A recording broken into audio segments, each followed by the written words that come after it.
ईमानदारी या भूख?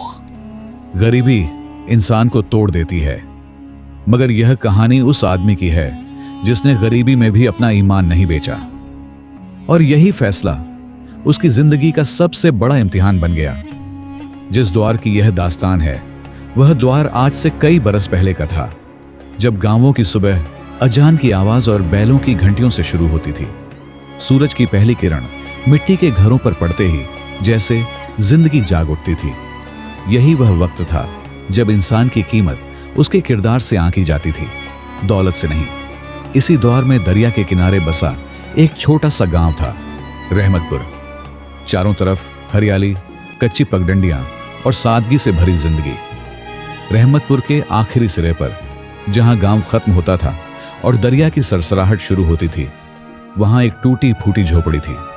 उसी झोपड़ी में रहता था गांव का सबसे गरीब मगर सबसे इज्जतदार आदमी, राशिद अमान। मिट्टी की दीवारें, फूस की छत और अंदर सुकून से भरा एक दिल, यही थी उसकी दुनिया। राशिद अमान की जिंदगी बड़ी सादी थी। उसकी बीवी सलमा नूर, सब्र और दुआ की तस्वीर, और 8 साल का बेटा इब्राहिम, जिसकी आंखों में सवाल भी थे और ख्वाब भी।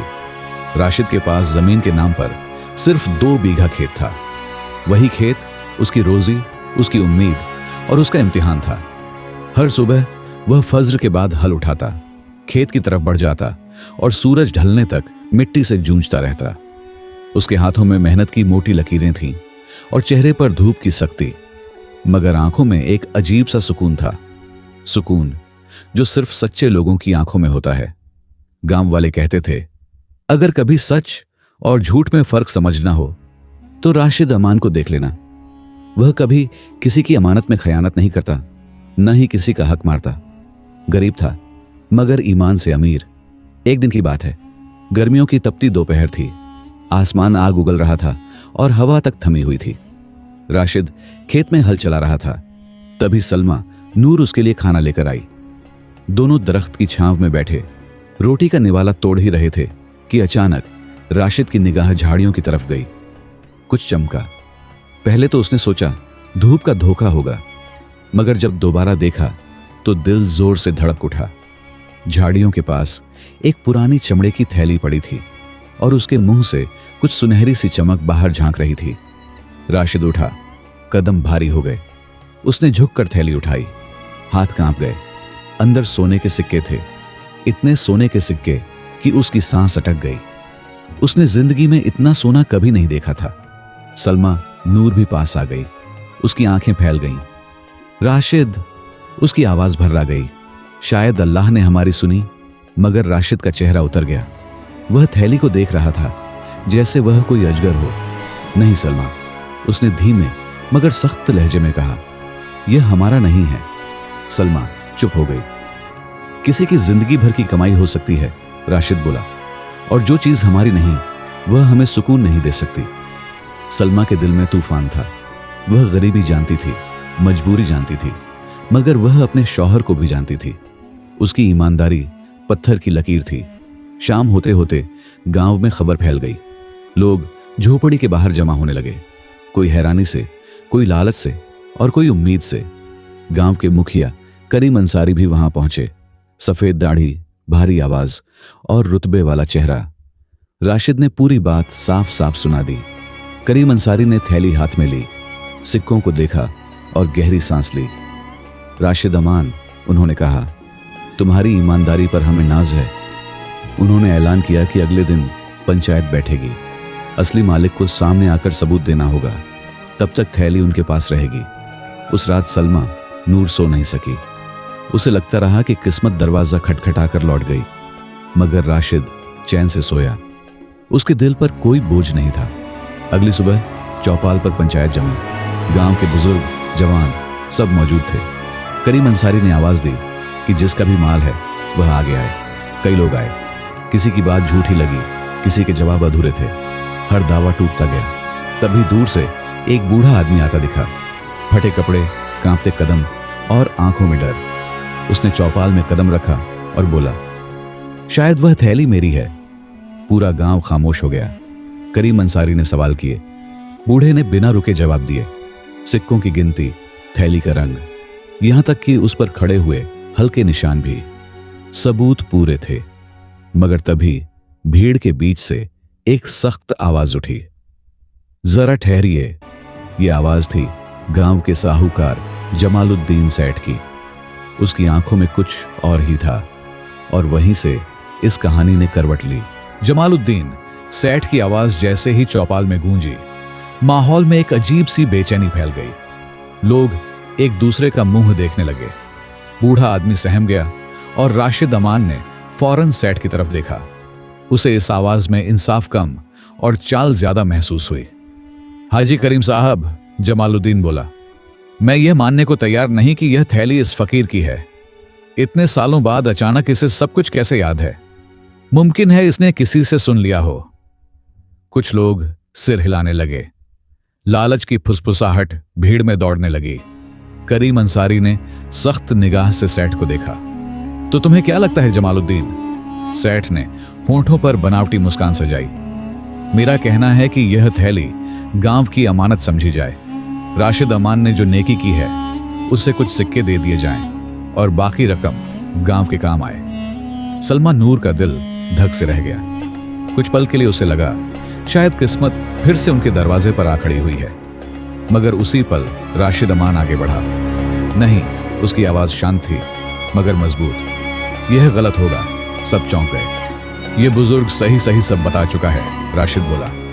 यह उसकी जिंदगी भर की कमाई है। हम किसी का हक नहीं छीन सकते, चाहे वह गरीब हो या फकीर। जमालुद्दीन की आंखें सिकुड़ गईं। उसे उम्मीद नहीं थी कि एक गरीब किसान उसके सामने खड़ा हो जाएगा। करीम अंसारी ने गहरी सांस ली और फैसला सुना दिया। यह थैली इसी बुजुर्ग की है। बूढ़े आदमी की आंखों से आंसू बह निकले। वह कांपते हाथों से दुआ देने लगा। पंचायत खत्म हुई। लोग धीरे धीरे लौटने लगे, मगर जमालुद्दीन की निगाहें अब भी राशिद पर टिकी थीं। उन आंखों में इज्जत नहीं, हिसाब था। शाम ढलने लगी। बूढ़ा आदमी, जिसका नाम यूनुस बताया गया था, राशिद के पीछे पीछे उसकी झोपड़ी तक आया। सलमा ने पानी दिया। इब्राहिम चुपचाप सब देख रहा था। बेटा, यूनुस बोला, तुमने मेरी जान बचा ली।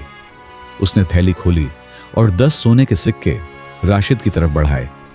इसे रख लो। राशिद ने हाथ पीछे कर लिए। मैं यह नहीं ले सकता। यूनुस हैरान रह गया।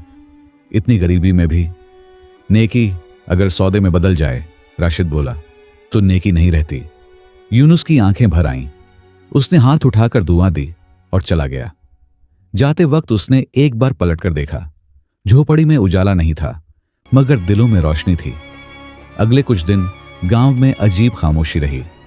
लोग राशिद की मिसाल देने लगे, मगर जमालुद्दीन सेठ का चेहरा हर दिन सख्त होता जा रहा था। उसे यह बात चुभ रही थी कि इतनी बड़ी दौलत उसके हाथ से निकल गई। एक रात वह अपने मुनीम के साथ बैठा था। ऐसे लोगों की वजह से ही दुनिया में नियम नहीं चलता, उसने गुस्से में कहा। अगर राशिद अमान ने थैली रख ली होती तो आज वह मेरे काबू में होता। मुनीम ने धीरे से कहा, सेठ जी, शायद ऐसे लोग ही असली ताकत होते हैं। जमालुद्दीन ने मेज पर हाथ मारा। ताकत पैसा होता है। इधर राशिद की जिंदगी फिर उसी ढर्रे पर लौट आई। खेत, मेहनत, दुआ। मगर एक बात बदल चुकी थी। इब्राहिम की आंखों में अब सवालों के साथ जवाब भी थे।